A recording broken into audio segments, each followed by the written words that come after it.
Palestinian unity could also bolster Abbass's hand in any revival of talks on a Palestinian state in Israeli-occupied territory. Internal Palestinian strife has been a major obstacle to peacemaking, with Hamas having fought 3 wars with Israel since 2008 and continuing to call for its destruction.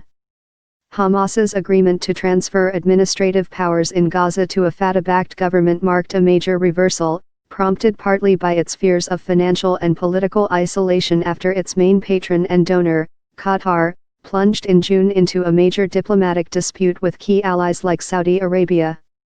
They accuse Qatar of supporting Islamist militants, which it denies. Israel viewed the Palestinian Accord warily, saying it must abide by previous international agreements and terms set out by the Quartet of Middle East peace mediators, including the recognition of Israel and the disarming of Hamas. Israel will examine developments in the field and act accordingly, said a statement from Prime Minister Benjamin Netanyahu's office. Thousands of Palestinians took to the streets across Gaza on Thursday in celebration of the Unity Pact, with loudspeakers on open cars blasting national songs, youths dancing and hugging and many waving Palestine and Egyptian flags. Egypt helped mediate several previous attempts to reconcile the two movements and form a power-sharing unity government in Gaza and the West Bank, where Abbass and the Fatah-led Palestinian Authority, PA, are based. Hamas and Fatah agreed in 2014 to form a national reconciliation government, but the deal soon dissipated in mutual recriminations, with Hamas continuing to dominate Gaza. The legitimate government, the government of consensus, will return according to its responsibilities and according to the law, Fatah delegation chief Azam al-Ahmad said at the signing ceremony in Cairo. He said the unity government would run all institutions without exception, including all border crossings with Israel and in Rafah, Gaza's only access point with Egypt. The agreement calls for Abbass's presidential guard to assume responsibility of the Rafah crossing on November 1, and for the full handover of administrative control of Gaza to the unity government to be completed by December 1. Analysts said the deal is more likely to stick than earlier ones, given Hamas's growing isolation and realization of how hard Gaza, its economy hobbled by border blockades and infrastructure shattered by wars with Israel, was to govern and rebuild.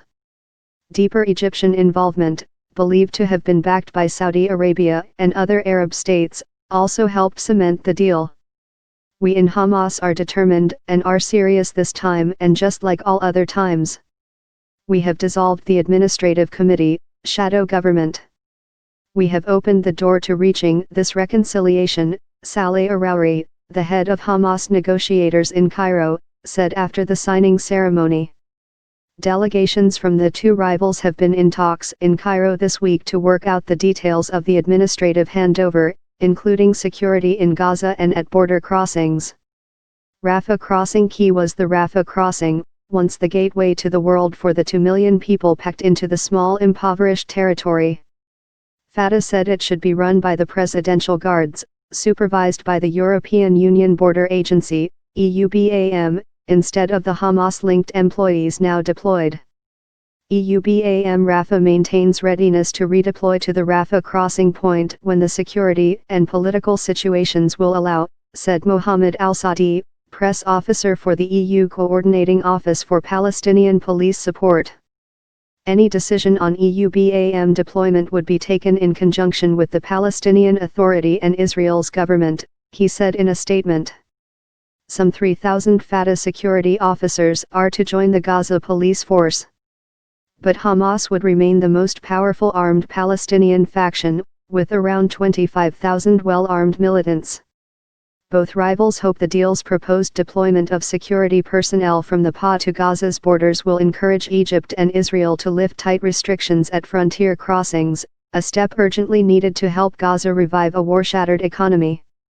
Another major issue in talks on the deal was the fate of 40,000 to 50,000 employees Hamas has hired in Gaza since 2007, a thorny point that helped crash the 2014 Unity Accord. Under the deal, these employees will receive 50% of what their PA salary would be, or equivalent to what they are paid now by Hamas, pending vetting of their professional qualifications. Hamas and Fatah are also debating a potential date for presidential and legislative elections and reforms of the Palestine Liberation Organization, which is in charge of long-stalled peace efforts with Israel.